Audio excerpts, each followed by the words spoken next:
दोस्तों स्वागत है आपका सेमेस्टर एग्जाम चैनल पर।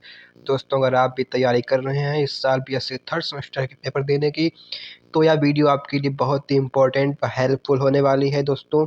क्योंकि इसमें आज मैंने सीरीज स्टार्ट की थी, तो उसमें आज टॉपिक है half life of first order reaction. यानी कि फर्स्ट ऑर्डर रिएक्शन की जो अर्धआयु होती है वो क्या होती है। ठीक है दोस्तों, तो शुरू करते हैं अपना सेशन। ठीक है, क्या है कि half life of first order reaction, इसके बारे में पढ़ते हैं कि प्रथम कोट या क्रिया की अर्धायु काल क्या होता है। ठीक है, तो देखते हैं क्या है। पहले तो रोज़ की तरह आज का हमारा जो मोटिवेशन है वो क्या है कि हर दिन थोड़ा थोड़ा पढ़ना परीक्षा में बड़े परिणाम देता है। कि थोड़ा थोड़ा हर दिन पढ़ना परीक्षा में बड़े परिणाम देता है। सफलता एक दिन में नहीं बल्कि रोज़ की मेहनत से बनती है। इसलिए दोस्तों थोड़ा थोड़ा डेली पढ़ते रहिए, क्योंकि एक दिन में हम आप सफल नहीं हो सकते। ठीक है दोस्तों, बढ़ते अपने टॉपिक की ओर। क्या है कि हाफ लाइफ, मतलब कि हाफ लाइफ जो होते हैं उसको हम किससे लिखते हैं, टी हाफ से लिखते हैं। यानी कि टी के जो बेस में हम लिख सकते हैं 1/2 लिख देते हैं। ठीक है, उसे टी हाफ से यानी प्रदर्शित करते हैं। फिर क्या आता है, इसकी डिफिनीशन क्या है। डिफिनीशन इसकी देख सकते हैं दोस्तों, क्या किसी फर्स्ट ऑर्डर रिएक्शन में वह समय जिसमें किसी अभिकारक मतलब कि जो रिएक्टेंट होता है दोस्तों, उसका मतलब कि रिएक्टेंट की जो सांद्रता मतलब कॉन्सेंट्रेशन जो होता है, उसकी जो प्रारंभिक मान है उसका आधा मान, यानी कि प्रारंभ में जितना भी मान था उसका जो आधा मान है वह जो यानी कि ख़त्म हो जाता है। यानी कि जो सांद्रता है आधी सांद्रता ख़त्म हो जाती है। जितना टाइम लेता है उसी को हम क्या कहते हैं, हाफ लाइफ कहते हैं। इससे यानी कि इसकी डिफिनेशन देखते हैं क्या है कि किसी फर्स्ट ऑर्डर रिएक्शन में वह समय जिसमें किसी अभिकारक मतलब रिएक्टेंट की सांद्रता मतलब कंसंट्रेशन अपने प्रारंभिक मान मतलब इनिशियल जो कंसंट्रेशन है कि आधी यानी हाफ रह जाए, उसे हम क्या कहते हैं, हाफ लाइफ कहते हैं। ठीक है, उदाहरण से आप देख सकते हैं क्या है कि मान लो कि अगर प्रारंभिक सांद्रता कितनी हो, अगर मान लो प्रारंभिक सांद्रता अगर 100 ml यानी 100 मोल प्रति लीटर हो तो क्या होगा। यानी कि प्रारंभ 0 मिनट में, यानी प्रारंभ में तो 100 मोल प्रति लीटर ही होगी सांद्रता। ठीक है, सही समय इधर दिया है, इधर क्या दिया समय, उधर दिया है सांद्रता। ठीक है, तो प्रारंभ में तो 100 ml ही होगी, लेकिन 10 मिनट बाद, जैसे कि 10 मिनट बाद कितनी होगी, 50 मोल प्रति लीटर। ठीक है, फिर क्या है अगले 10 मिनट यानी कि बाद यानी कि 20 मिनट में क्या होगा, 25 मोल प्रति लीटर हो जाएगी। ठीक है, फिर अगले 10 मिनट यानी कि 30 मिनट में कितनी रह जाएगी, 12.5 मोल प्रति लीटर। इससे स्पष्ट है कि प्रत्येक समान समयांतराल में क्या है कि इससे स्पष्ट होता है कि प्रत्येक समान समयांतराल में सांद्रता आधी होती है। यानी कि अगर समय का जो अंतराल मतलब समय की जो यानी कि चेंज है, यानी कि समय के बीच में जो गैप है वो कितना हो, अगर समान है, जैसे कि 0 से 10, 10 से फिर 20 हुआ, अभी 20 से 30, मतलब इनके सबके बीच में 10-10 का गैप है। ठीक है, तो प्रत्येक समान समयांतराल में सांद्रता आधी हो जाती है। यानी कि देखो कैसे, पहले 100 थी, फिर 50 हो गई, फिर 50 की आधी 25 हो गई, 25 की आधी 12.5 हो गई। यही फर्स्ट ऑर्डर रिएक्शन की पहचान है। फर्स्ट ऑर्डर रिएक्शन में क्या होता है, सांद्रता जो है वो अगर समान समयांतराल है तो उसमें क्या होती, प्रारंभिक सांद्रता की आधी आधी होती जाती है। ठीक है दोस्तों, बढ़ते हैं क्या है आगे हमारा मैथमेटिकल डेरिवेशन इसका क्या है। ठीक है, इसमें क्या है, for a first order reaction, यानी for a first order reaction के लिए जो के होता है, आप लोगों को पता होगा कि 2.303 अपॉन टी, जो के होता है हमारा क्या होता है, वो होता है 2.303। ठीक है, क्या होता है 2.303 अपॉन टी लॉग 10 ए अपान, यानी जो यानी प्रारंभिक सांद्रता वो, यानी कि जो प्रारंभिक सांद्रता थी, और फिर ए मतलब कि जो ए अपान क्या होता है, ए माइनस एक्स। ठीक है, ये हो जाती है हमारी, यहाँ पे मैंने लिख भी दिया है। ठीक है दोस्तों, इसे पढ़ लेना। फिर कहता है एट हाफ लाइफ, यानी हाफ लाइफ के लिए क्या होता है, टी जो होता है टी हाफ से लिखते हैं। और यानी कि जो हाफ लाइफ के लिए क्या हो जाएगा, जो हमारी प्रारंभिक सांद्रता थी, यानी कि जो यानी कि टी समय बाद, यानी आधे समय के बाद जो हाफ यानी ए क्या हो जाएगा, एक ही सांद्रता हो जाएगी, वो ए नाट अपॉन 2, मतलब ए नाट क्या था, प्रारंभिक सांद्रता, उसकी आधी सांद्रता हो जाएगी। ठीक है, इसलिए के क्या हो जाएगा, K is equal to 2.303 upon T की, यानी ये टी है, इसके स्थान पे क्या लिख दिया हमने, टी हाफ लिख दिया। ठीक है, फिर क्या आता है लॉग ए नाट तो ए नाट ही रहने दिया, और ए की जगह पे क्या लिख दिया, ए नाट अपॉन 2। ठीक है, तो ए नाट से ए नाट क्या हो जाएगा, कैंसिल हो जाएगा, और 2 है वो ऊपर चला जाएगा।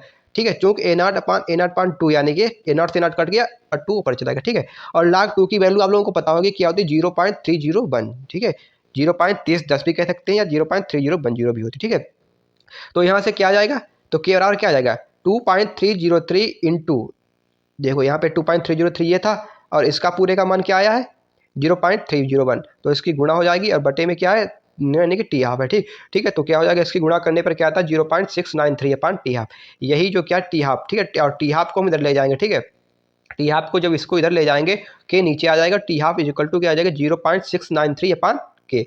ये हमारा टी हाफ का क्या आएगा, फार्मूला आ जाएगा। क्या है, जहाँ के क्या रेट कांस्टेंट दर स्थिरांक होता है। ठीक है, अच्छा इंपॉर्टेंट रिजल्ट देखते हैं क्या है दोस्तों, बहुत ही इंपॉर्टेंट है। ठीक है दोस्तों, हाफ लाइफ केवल रेट कांस्टेंट पर निर्भर करती है। ठीक है, हाफ लाइफ जो फर्स्ट ऑर्डर रिएक्शन के लिए हाफ लाइफ होती है वो सिर्फ रेट कांस्टेंट मतलब के पर निर्भर करती है, और यह इनिशियल कंसंट्रेशन पर बिल्कुल भी निर्भर नहीं करती है। आपने भी देखा होगा कि क्या आया था, देखो यहाँ पर देख सकते हैं टी हाफ जो होता है 6.0693 के आया था। यहाँ पर आप देख सकते हैं यानी कि जो सांद्रता का कोई भी टर्म नहीं आया, इसलिए यह जो प्रारंभिक सांद्रता पर निर्भर नहीं करती। ठीक है दोस्तों, बढ़ते आगे। क्या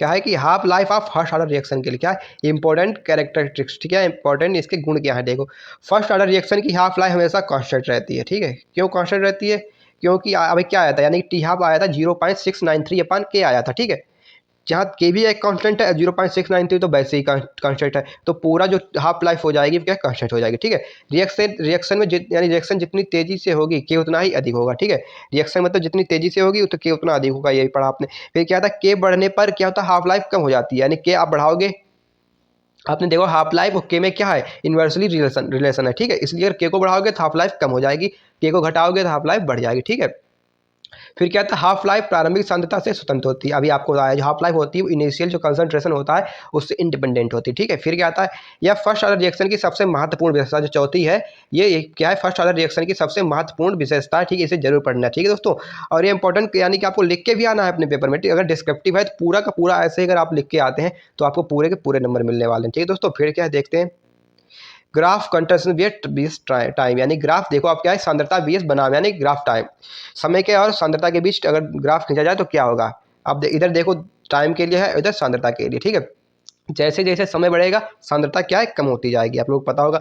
जैसे जैसे यानी समय बढ़ेगा जो हमारा रिएक्टेंट है वो घटता चला जाएगा, उसका यानी खपत होती चली जाती है उसकी, यानी कंसंट्रेशन बीएस टाइम वक्र में सांद्रता प्रत्येक समान समयांतराल हाफ लाइफ पर आधी होती जाती है। मतलब अगर समान समयांतराल है तो सांद्रता क्या है हाफ होती चलेगी। मतलब पहले ए थी, पहले क्या थी ए, फिर क्या हो गई ए बटे 2 हो गई यानी हाफ हो गई, फिर ए बटे 4 हो गई उसकी भी आधी हो गई, फिर ए बटे 8 हो गई। यानी प्रत्येक अंतराल बराबर हाफ लाइफ को दर्शाता है, प्रत्येक अंतराल जो होता है बराबर यानी कि आधी यानी आधी काल को समय को दर्शाता है। फिर क्या आता है एग्जाम पॉइंट में, क्या है देख सकते हैं दोस्तों, क्या यदि किसी अभिक्रिया की हाफ लाइफ प्रारंभिक सांद्रता बदलने पर भी समान रहती है, यानी कि अगर हाफ लाइफ है अगर यानी कि जो क्या यदि किसी अभिक्रिया की हाफ लाइफ प्रारंभिक सांद्रता यानी प्रारंभिक सांद्रता कितनी भी कर दो, अगर उसकी जो यानी कि हाफ लाइफ है अगर वह समान रहती है तो यह निश्चित रूप से फर्स्ट ऑर्डर रिएक्शन होगी। बहुत ही इंपॉर्टेंट है दोस्तों, एग्जाम के लिए बहुत ही इंपॉर्टेंट है। अगर आपकी यानी ऑब्जेक्टिव क्वेश्चन आ रहे हैं तो ये बहुत इंपॉर्टेंट होने वाला है आप लोगों के लिए। ठीक है दोस्तों, फिर क्या था क्विक रिवीजन में देख सकते हैं क्या है, हाफ लाइफ बाद समय जिसमें सांद्रता आधी हो जाती है। हाफ लाइफ क्या होता है, यानी बाद समय जिसमें सांद्रता हमारी कंसंट्रेशन जो है आधा हो जाए। ठीक है,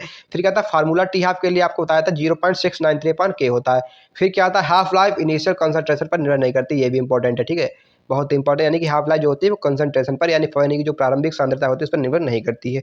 फिर क्या आता है, यह केवल फर्स्ट ऑर्डर रिएक्शन की विशेषता है। ठीक है, जो ये हाफ लाइफ यानी कंसंट्रेशन पर निर्भर नहीं करती है, यह सिर्फ और सिर्फ फर्स्ट ऑर्डर रिएक्शन की जो विशेषता है, ना कि सेकंड ऑर्डर या जीरो ऑर्डर की। ठीक है दोस्तों, फिर क्या आता है आगे देखते हैं।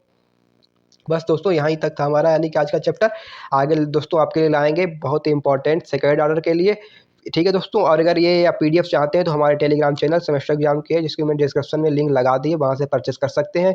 दोस्तों बहुत ही इंपॉर्टेंट आप लोगों के लिए ऐसे ही लाते रहेंगे, तो बने रहिए हमारे यूट्यूब चैनल के साथ और अपने स्वास्थ्य को जरूर संभाले रखिए। जय हिंद दोस्तों, जय हिंद।